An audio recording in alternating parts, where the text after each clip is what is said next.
Estamos de volta com as últimas do Flu nesta sexta-feira para atualizar o departamento médico tricolor. Quem estará à disposição do técnico Luiz Ubeldia para o jogo do próximo domingo contra o Vasco, valendo uma vaga na final do Campeonato Carioca. Tem informação de mercado também, tem muita coisa acontecendo, então você já chega, se puder, deixando o seu like, se inscrevendo no canal, deixando seu comentário também, é sempre muito bem-vindo. Fique à vontade, porque aqui você está todos os dias muito bem informado sobre tudo o que acontece no Flu, dentro e fora de campo. E a gente vai começar falando justamente sobre os jogadores que deixaram o jogo contra o Palmeiras e nos preocuparam, porque deixaram o campo lesionados. Lúcio Acosta, principalmente, eu acho que é a grande preocupação de todos, e Bernal, né? O clube, inclusive, já divulgou as informações, vou trazer os detalhes aqui para vocês em relação à situação. Começando pelo Lúcio, ele sentiu o músculo da coxa esquerda, o músculo posterior da coxa esquerda. E aí, na mesma hora, já veio, né, um receio de uma lesão, porque foi na hora que ele deu um chute ali de fora da área. No próprio vestiário, isso eu falei hoje pela manhã, no próprio vestiário, já indicava pelos movimentos que não tinha acontecido nada de mais grave. E ainda bem, graças a Deus, isso foi confirmado pelos exames. Lúcio Acosta não tem lesão e com isso fica à disposição do Zubeldia para enfrentar o Vasco. Já o Bernal, infelizmente, não teve a mesma sorte. Ele acabou realmente lesionando, teve uma lesão parcial do ligamento cruzado posterior do joelho direito. E com isso ele vai ficar pelo menos um mês fora. Esse realmente era um caso que gerava mais preocupação, porque poderia até ser poderia até ter rompido o ligamento, é sempre um risco muito grande, e o Fluminense, o departamento médico, o departamento de fisioterapia, optou por fazer um tratamento conservador, ou seja, não há necessidade de intervenção cirúrgica, né? O Filé, a equipe dele, eles acreditam que dá para recuperar através desse tratamento conservador e com fisioterapia. Tomara que realmente, Bernal é muito jovem ainda, a tendência é para uma recuperação mais rápida, tomara que ele consiga, dentro desse tratamento proposto, voltar o quanto antes. É uma pena, absolutamente lamentável, porque o Bernal vinha no seu melhor momento com a camisa do Fluminense, disparado, já dentro de uma sequência, jogando bem, né, jogando bem em todos os jogos, com condições realmente de pegar essa vaga de titular. Acho que tinha condição dele ganhar essa vaga do Hércules e se firmar ali ao lado do Martinelli, mas são coisas do futebol, né? Deu azar. Aí tem a questão da grama sintética, o quanto isso pode ser consequência também do gramado sintético, mas enfim, pode acontecer com qualquer um, em qualquer lugar. Infelizmente ocorreu com ele, e agora ele vai ter que parar durante esse período. E isso reforça ainda mais a necessidade do Fluminense trazer um jogador para esse setor, para o setor de meio de campo, porque já não tem o Lima, agora já tem mais dois lesionados, né? O Bernal e o Nonato, e o Hércules está voltando de lesão, ainda precisando de ritmo. Portanto, a gente vai ter, provavelmente, não sei também, vai depender do treino de hoje, de amanhã, contra o Vasco, até o Otávio, de primeiro volante, que inclusive entrou bem contra o Palmeiras, né? Verdade seja dita. E aí ele pode liberar um pouco mais o Martinelli, ou ele pode voltar com o Hércules. Eu acho difícil, pelo menos pela minha percepção do que eu vi do Hércules contra o Palmeiras, foi um tanto quanto assustador. Muito fora de ritmo. Muito fora de ritmo. E para mim, longe das condições físicas ideais. Pela observação de campo, é claro. Mas vamos ver, o Zubeldia ainda tem mais uma atividade, o treino de amanhã, para confirmar esse time titular. E o próprio Lúcio também pode ser poupado, para evitar, claro, uma lesão, né? Ele já sentiu, já teve um incômodo. E esse jogo contra o Vasco, claro que é importante, é um clássico, vale vaga na final. Mas eu acho que o Fluminense tem condições de ganhar o Vasco, já venceu o primeiro jogo, de ganhar o Vasco sem o Lúcio, ou com o Savarino ali pelo meio, ou com o próprio Paulo Henrique Ganso, que contra o Palmeiras ficou sumido uma parte do jogo, mas quando voltou, recuou um pouquinho mais, conseguiu participar do jogo, mesmo também não estando ainda nas suas condições físicas ideais. Eu acho muito arriscado colocar o Lúcio nesse jogo. Para mim, ele não deveria ser escalado. E aí a gente já tem um meio de campo, né, bem mais modificado, realmente, somente com o Martinelli, se for essa realmente a opção do Zubeldia. Mas ele deve voltar com o Samuel Xavier, deve voltar com o René, até porque semana que vem não tem jogo, tem essa questão, né?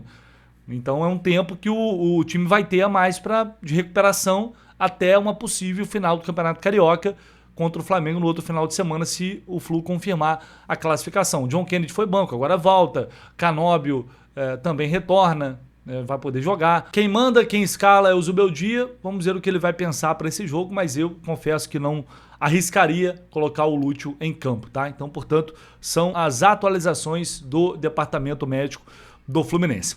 Vou falar um pouquinho sobre, na verdade, segura aí, sobre mercado, porque eu achei muito engraçado. Ontem viralizou um trecho do Gabriel Simões, lá da Cazé TV, falando sobre o que vai acontecer no Fla-Flu, na final contra o Flamengo. E olha só o que ele disse aí, todo mundo sabe que ele é flamenguista e tal, não é novidade pra ninguém.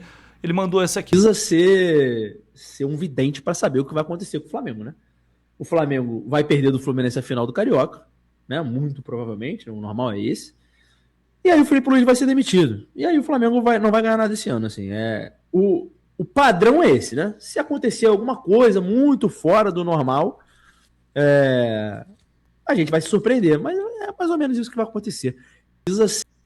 E eu já vi, não foi só ele, eu já vi outras pessoas falando também, flamenguistas. Inclusive vi um torcedor do Vasco falando que é melhor perder logo pro Fluminense, porque vai para a final para perder pro Flamengo, é melhor perder logo pro Fluminense. Mas, gente, nem chegou lá, gente. Já estão com medo.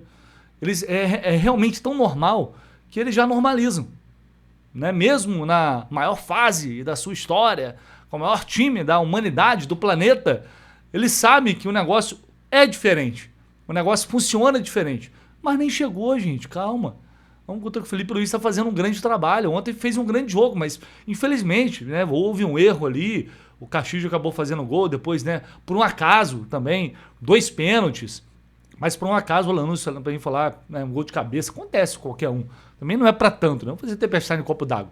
O trabalho tá bom desse jeito, tem que continuar. E calma, não precisa ter medo assim. Né? Vamos devagar, vamos deixar acontecer, vamos para a final. E lá a gente vê o que acontece, mas brincadeiras à parte. Parece que é uma opinião isolada, mas não é não, tá? Pior é que não é. E eles sabem disso. Eles sabem disso, que, como diria Vilela, papai é pesado. Né? Tem que respeitar o papai. Não tem jeito. Vamos ver o que vai acontecer. O Flamengo vai estar na final. Já ganhou do Madureira, enfim, vai passar para a final. O Fluminense tem que confirmar a sua vaga diante de um Vasco que vem com extrema dificuldade e ainda sem treinador. Isso torna as coisas mais fáceis. É claro que o Fluminense hoje é muito melhor, né? Tá numa confiança, tá em outra rotação, não tem como comparar, mas é futebol, é clássico e não dá para subestimar ninguém. Vamos agora falar um pouquinho de mercado. Eu citei essa possibilidade de contratar mais um meio de campo. O Zubeldia pediu a contratação de jogador para esse setor e a diretoria tem mais alguns dias para trabalhar nisso, sabendo que a grande questão é realmente o camisa 9 e a situação do Dantas que está em andamento, que a gente ainda não teve uma atualização, a gente está buscando, está tentando, mas ainda não tivemos uma atualização. E o Castilho ontem, não só ontem, né, mas ele decidiu a final da Sul-Americana pelo Lanús. Já falamos dele aqui, o Fluminense tentou contratar esse jogador, chegou para fazer proposta, o Lanús pediu muito caro, pediu 10 milhões de dólares por esse atleta de 27 anos, que está numa grande temporada, grande ano até aqui, são 7 jogos, 4 gols, 3 assistências. Ano passado fez 25 gols, 25 jogos, 10 gols e 1 assistência com a camisa do Lanús. É um cara que despertou interesse no mercado, outros clubes também estão interessados e o Fluminense é um deles, só que a pedida foi muito alta. E aí a gente vai para aquela questão de mercado. Inclusive, já tem algum zoom de que o Fluminense ainda pode ir no Castilho, eu não confirmei essa informação ainda, é claro que se eu tiver isso eu vou trazer aqui para vocês, mas ainda se trata apenas de especulação que estão rolando. O problema é que realmente o mundo hoje se fala, né? Todo mundo sabe do desespero, da necessidade que o Fluminense está para contratar um jogador para esse setor. Ainda mais agora, o cara já estava bem, decide uma Copa Sul-Americana, o valor vai lá para cima, eles vão pedir lá em cima. Um atleta como ele deveria valer 6, 7 milhões de euros. Mas, por exemplo, o Canóbio, que é um jogador de lado, que entrega poucos gols, custou 6, só para você ter uma noção. Então não adianta, o mercado é esse. E aí você vai pagar 10 milhões do Castilho ou é melhor pagar 3 milhões de dólares no Ávalos? É muita grana, todo mundo sabe que é, mas eu prefiro arriscar um jogador mais jovem, com potencial para desenvolver, claramente tem potencial para desenvolver qualidade, do que pagar uma quantia num jogador já em fim de carreira, na reta final de carreira, com 35 anos. Então o Fluminense deveria ir para cima e tentar viabilizar de alguma forma essa contratação. O Lanús tem que vender. Tem que vender no sentido de que precisa de grana. Eles não têm dinheiro sobrando. Então se chegar ali talvez com a proposta certa, né, do jeito que, sei lá, tentar pagar uma parte à vista e parcelar o resto, dá um jeito. E aí teríamos uma resposta positiva finalmente depois de tanta vergonha nessa janela, depois de tantas idas e vindas, depois de tantas negociações frustradas. Não estou dizendo que é barato, não estou dizendo que é fácil. A gente sabe que realmente o Fluminense não é um clube rico, mas ofereceu 15 milhões no Buanga, estava disposto a pagar 20 milhões no Ares ou até mais.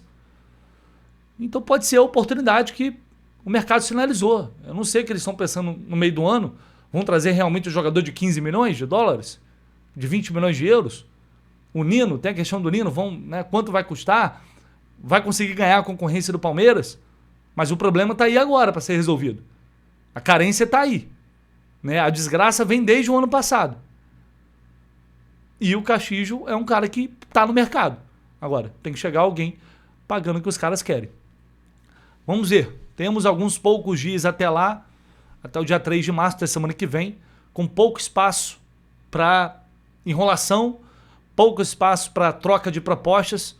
Agora, amigo, na base do desespero, que já está instaurado já há um tempo, é chegar, pagar, um ou outro vai ter que chegar, pagar e levar, ou ficar sem nenhum.